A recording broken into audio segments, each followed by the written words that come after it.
Hello and welcome to London College of Fashion's 2025 School of Media and Communication postgraduate podcasts.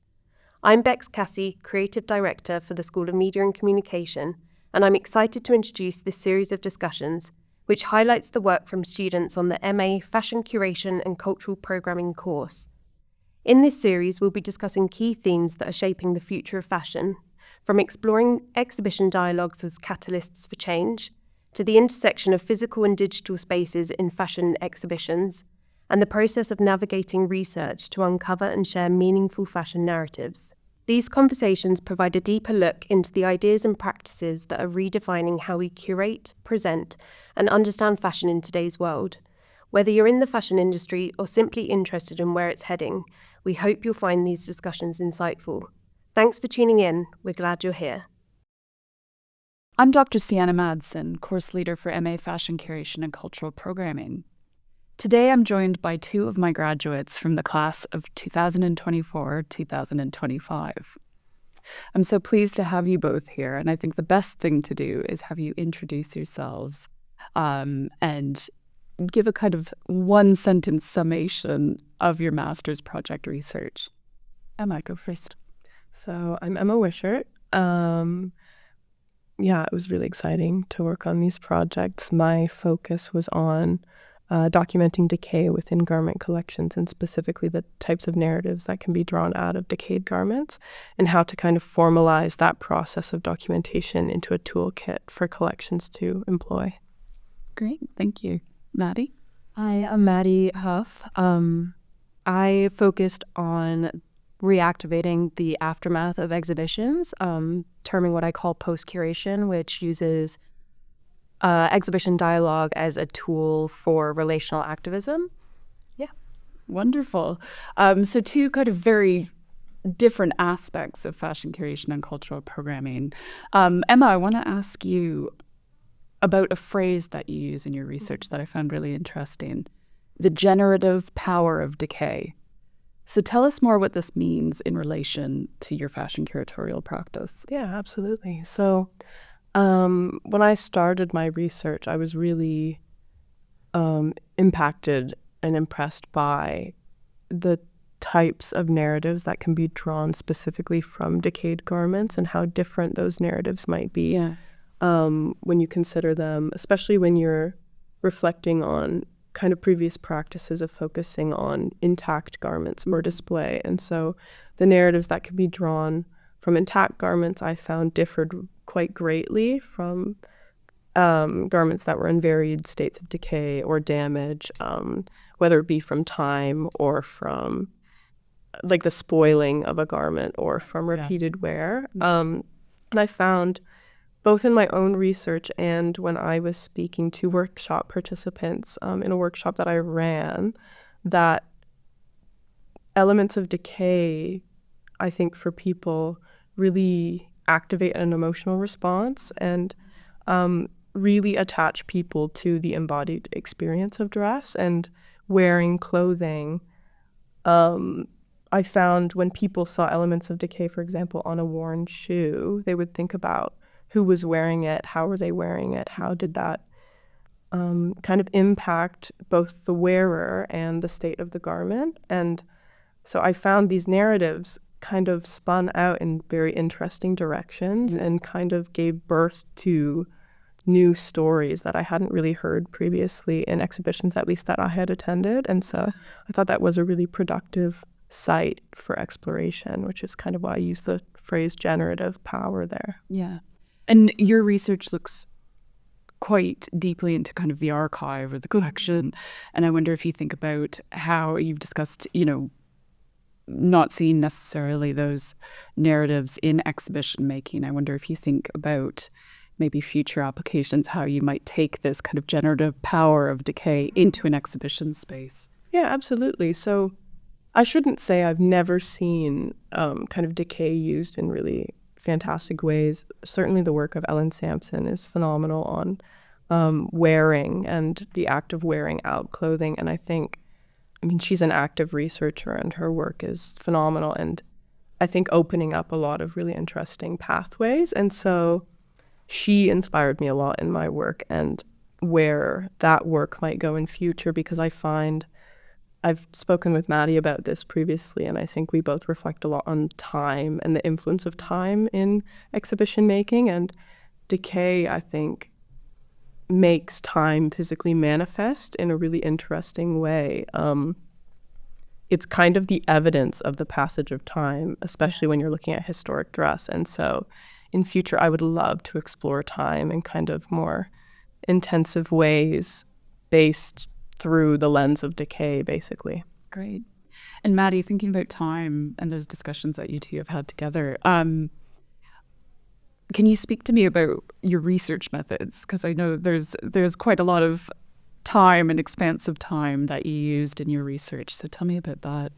Yeah, so for my research, I did an autoethnography of the State of Fashion Biennial in Arnhem. So I went there and I spent 4 really immersive days in the biennial. And then after that, I did a lot of experimenting with different methods of drawing out my experience. And I think similar to what Emma's talking about, of like that generative emotional experience. I went by myself to this biennial, which is something I've never done. And it was a very like self-reflexive process. And I spent a lot of time journaling and trying to slow down my methods of engaging with the exhibition, to really sort of tap into affect and what was affecting me and what was maybe not or could have been drawn out more in that sort of aftermath of the exhibition, when I spent a lot of time writing or collaging and making and trying to like slow down my research process. Ended up being really generative and sort of pulling out narratives and my own emotional experience with the exhibition, which is sort of what I see post-curation as being able to do. And for me, that ended up manifesting itself in creative writing. So I did a lot of creative writing responses to my time at the biennial, and experimented with sort of speculative fiction and more diaristic type entries, and tried to play with temporality as a mode of engaging with an exhibition from the past. So I think it's interesting in relation to Emma's work, which sort of looks more at the archive and I guess more the behind the scenes, but sort of I think they both They complement each other. Yeah. You're taking one kind of behind or backstage and one front of stage. And you mentioned the post curator. So when you describe the post curator and kind of arriving at this role, who are they? Like, who could the post curator be? Yeah. So when I went to do my research, I had not thought up this idea of post curation or anything. So it sort of emerged after the fact, when I was looking at all my research and sort of thinking about what I wanted that exhibition, the longevity and the aftermath, the life of the exhibition. Exhibitions are so ephemeral and fleeting. So I really wanted to take my experience and draw out the parts that were really impactful. The exhibition deals with ongoing colonization, environmental issues. Like, it's a really great exhibit that's really moving. And for me, I wanted to draw those things out. So I think a post curator could be anyone. I think it's sort of putting the curatorial role back on the audience and recognizing that exhibitions don't exist without that audience engagement and the meaning making that comes out of viewing an exhibition. I took a lot to Roland Barthes' The Death of the Author, where he talks about the author having to die for the reader to be born, and that's where meaning making happens. And I sort of apply that to exhibitions where the curator has to sort of take a back step and allow the exhibition to live on in the audience's engagement with it. Yeah, and I think that's a really interesting intersection, again, with both of your work in terms of thinking about challenging traditional structures when we think about a curatorial practice or cultural programming practice. And I wonder if you could speak a bit about how when we think about these kind of conceptual ideas of, absence and decay, which, is kind of disappearing by its very nature, or when we think about the post curator who could, as you said, have potential to be anybody. What do you think the kind of practical application of these ideas might be? I do think our work intersects a lot in this area specifically, but in your work you talk about the Museum for the Commons, and the idea that, to whom are these institutions responsible and who are they serving with the work that they do. And I looked a lot at the work of Leanne Tonkin, who talks about post-conservation and kind of expansive ideas of what do we do with objects and how do we preserve them and in what state need they be preserved. And actually, sometimes she argues it's more beneficial to kind of take garments out of the archive and to reduce restrictions around how they're used, in order to have kind of broader audiences interact with them, and how those interactions can produce new knowledge, not only for those audiences, but also for the institution. And so kind of leaning into both the tacit knowledge of every person who interacts with clothes every single day, but also the specialist knowledge that just emerges in these audiences that institutions may not be aware of necessarily or leaning into. I think Maddie's work draws quite heavily on that, and I think my toolkit I developed specifically with the intention of being used by people who might not have the resources of a massive collection and kind of phenomenal conservation options, basically to provide them with some questions that they might be able to use when they address garments and say, okay, what state actually do we need to preserve these in, and what's the most useful way of documenting these things and maybe using them. Yeah, great. Yeah, I think both of ours sort of think a lot about the dynamic, dialogue that should be going on within an exhibition space and with objects and exhibitions, and sort of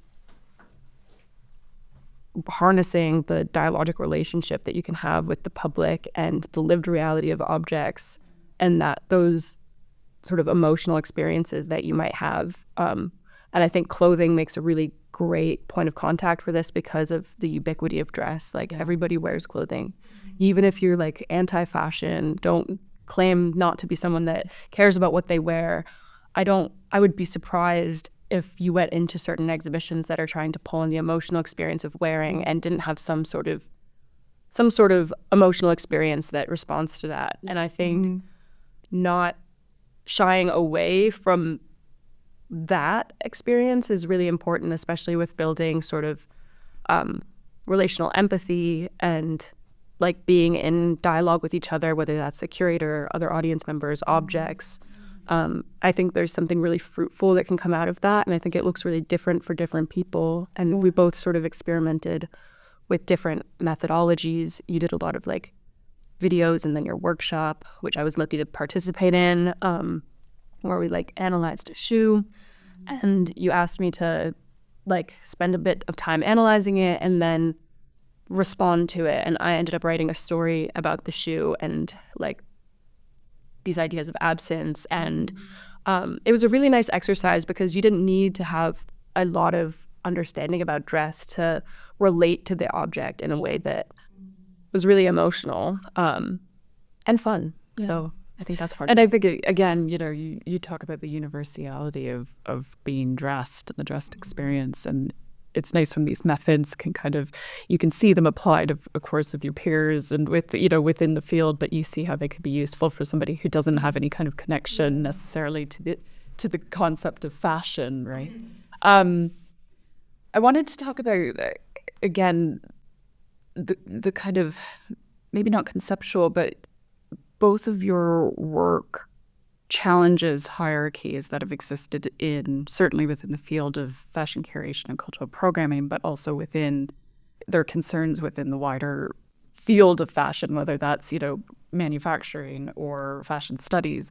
And I wonder if you could speak, Emma, maybe to the kind of environmental ramifications of your toolkit? Yeah, absolutely.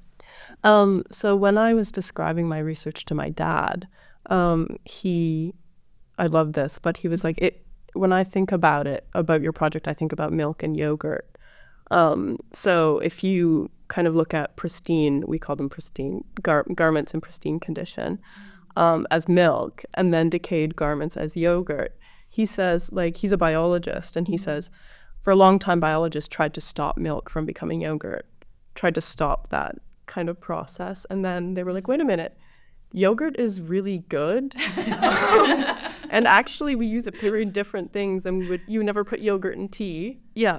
But, great for breakfast. And so to acknowledge both states as useful and beneficial, I think, erodes those hierarchies in interesting ways. But also, my dad pointed out, which I hadn't even thought of, he was like, you need a lot less energy to store yogurt than milk. Yeah. If you allow things to enter a different state, what we might have called a degraded state, but is simply the progress of time on garments that will degrade. Yeah. The resources that you need are less intensive to maintain that state. And so to allow that to happen, or to, accept that certain garments in your collection will not be maintained at a level of perfection, I think creates amazing avenues for curation, because not only does it tackle resource use, and also my project addresses, some collections that don't have the resources to even maintain a garment that is decayed, and maybe it needs to be gotten rid of, and how can we maintain that memory in the institution in a different way? Yeah. That might be less resource intensive.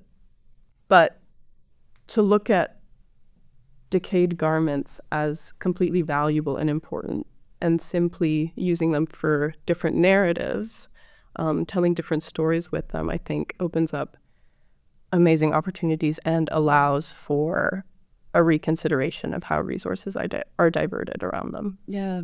Yeah. A lot of resources are devoted to preventing something that's inevitable anyways. So opening up those new narratives is really exciting. And Maddie, I certainly believe at our best, our field can be really important in thinking about social justice, racial justice, and telling people's stories. And I wonder if you could speak about how those areas have clearly intersected in your research. Yeah, even in response to what Emma just said, I think this idea to keep things pristine is rooted in these ideas of like capital accumulation, like this idea of having the right to accumulate things that sometimes aren't yours. It's very colonial. It's very rooted in these ideologies that we just take for granted. And I think challenging those and saying, well, what narratives are we leaving out when we only keep the pristine objects? Who was able to keep their clothing in such pristine condition? And who does that leave out?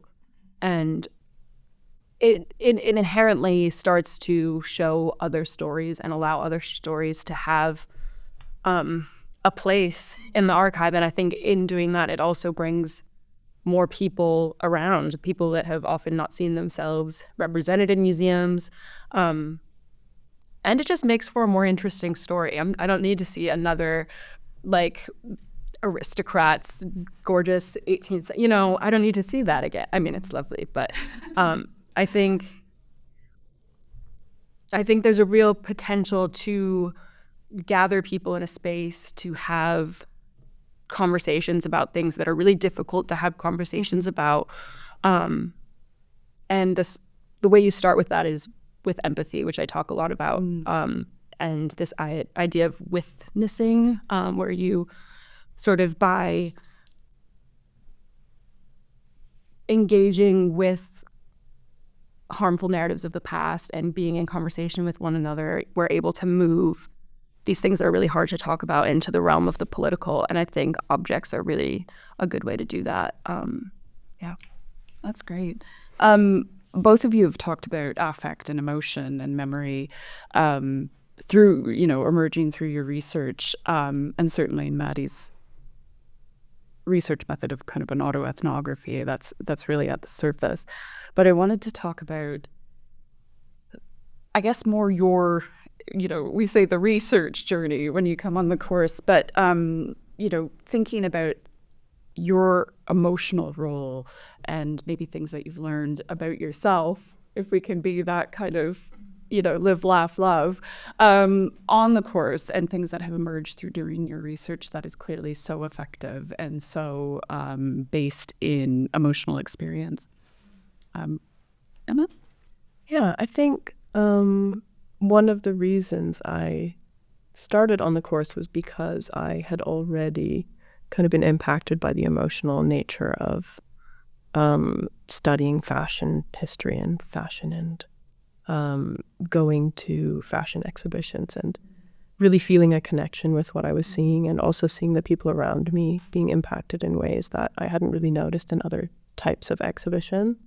And so right from the outset, I was like, okay, there are stories here that for some reason resonate with people in ways that I haven't seen in other kind of fields. And so to be able to explore that, and initially I thought I was focusing just on kind of resources and, changing ideas of maintenance of garments and things. And then the emotional aspect of the research I was doing just leapt out at me, and I was completely taken aback by how kind of intense it was and how much it seemed shared amongst not just myself, but kind of everyone who works with clothing. I think we can't help, as people who wear clothes, to think about the people who wore clothes when we look at the garments that remain. And so, I think reflecting on memory and time and emotion, initially I approached that with some trepidation because I didn't know if I could do it in an academically rigorous way, and I didn't know if I should. But I felt very encouraged, not only by the tutors on the course, but also other practitioners in the field, that, that emotional aspect is there. Definitely. Whether we choose to address it or not, and to ignore it, I think, can be negligent in certain ways. And so it was really a privilege and really exciting to be able to do that. And you did it.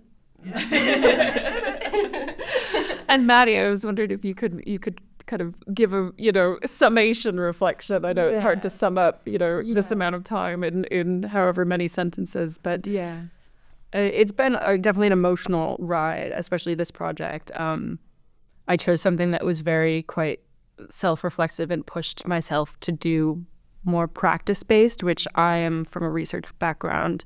I have like an anthropology background, and that's sort of how I came to clothing. Similar to what Emma said, like, I love clothes and they definitely make me emotional. But I think I saw the potential of fashion and dress to be a site to apply my anthropological knowledge. And with this project, I tried to push myself to do some more practice-based stuff, which was, I learned a lot about myself, but it was definitely an emotional ride, more than I thought it would be. And reflecting as part of the research process is different because like you said, how do you fit in your own emotional experiences and memories into something that's supposed to be really academic and make a bigger impact? But I think that should be the way you enter all sort of academic interrogations, is starting with yourself. And I think it made me reflect on my position as a curator, my assumptions,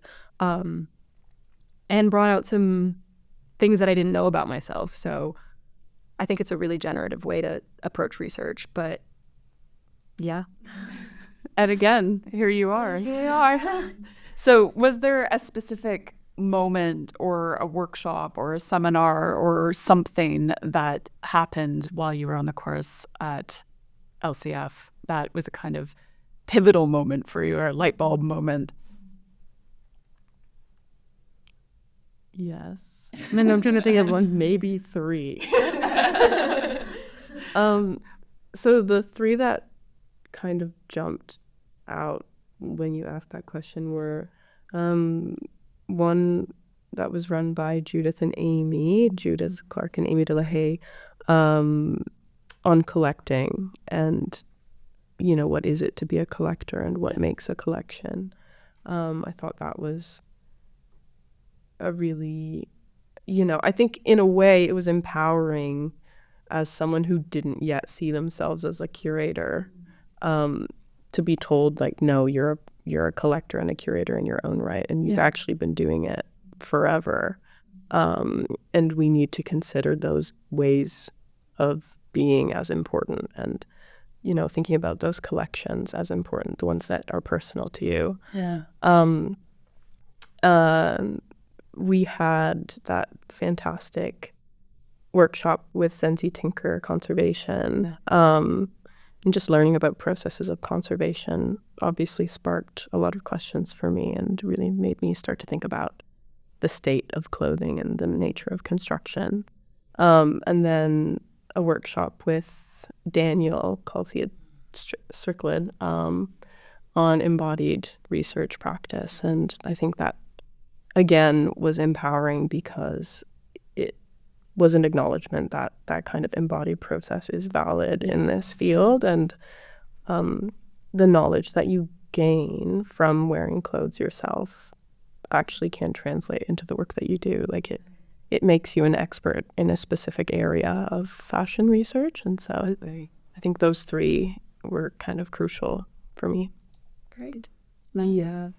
Daniel's workshop was definitely one for me as well. I remember leaving that feeling really inspired.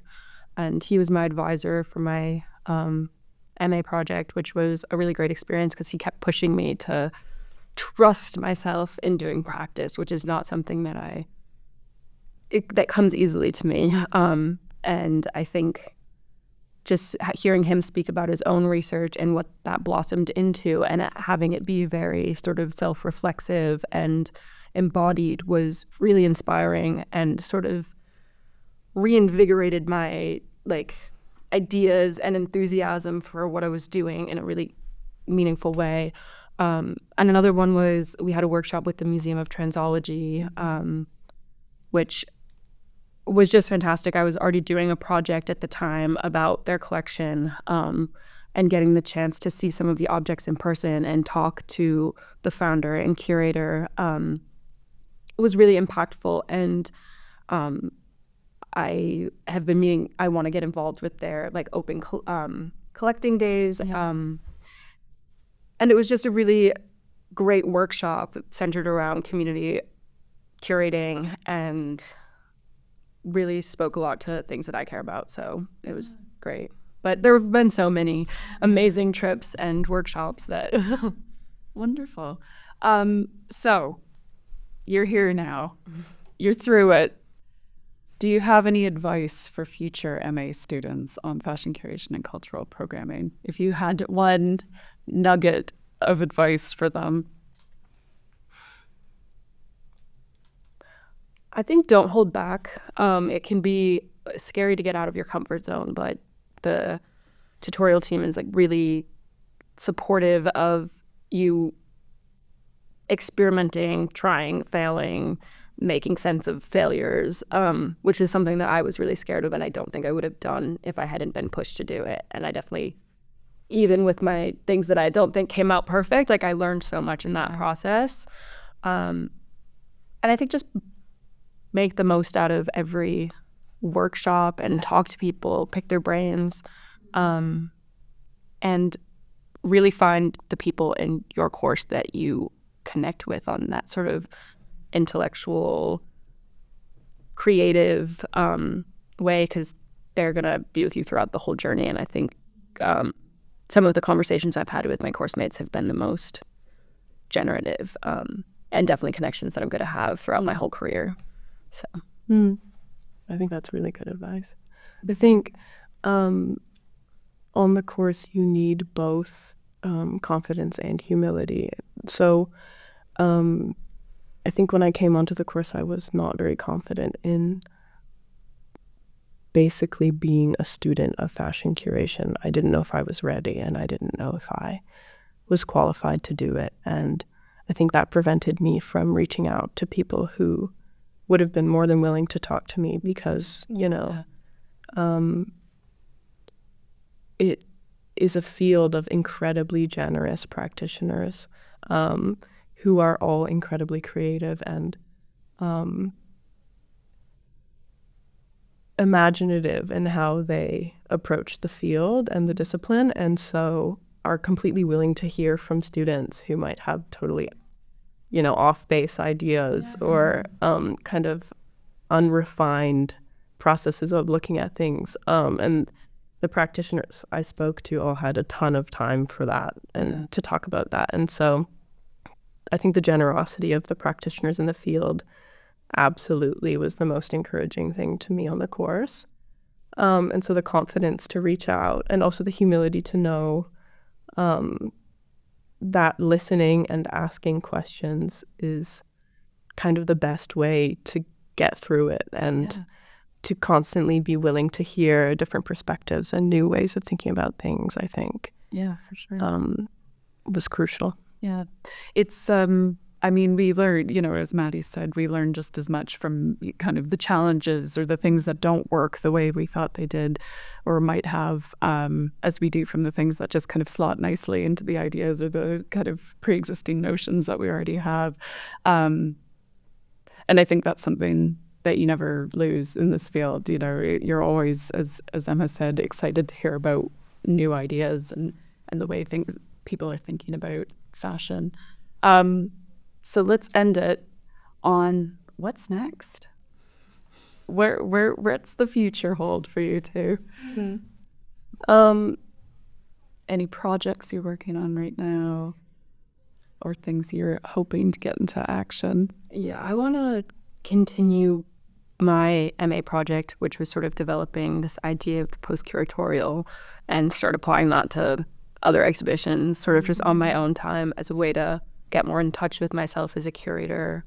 And then, you know, hopefully get a job. That's the next one. But Emma and I have also talked about doing some like collaborative work and trying to find a space to do that. Yeah, absolutely. I think in many ways Maddie's project and mine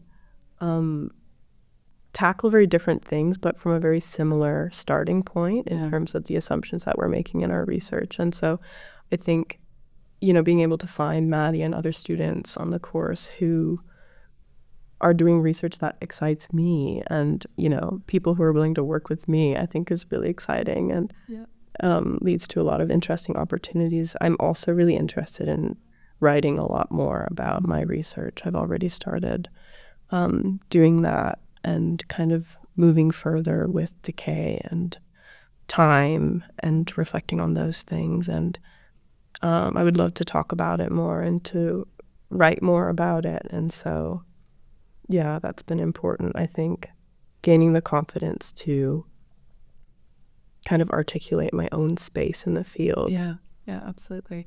Great. Well, watch this space. Yeah. Awesome. Thank you both so much for your time and your generosity in sharing your research. Thank you, Sienna. So much.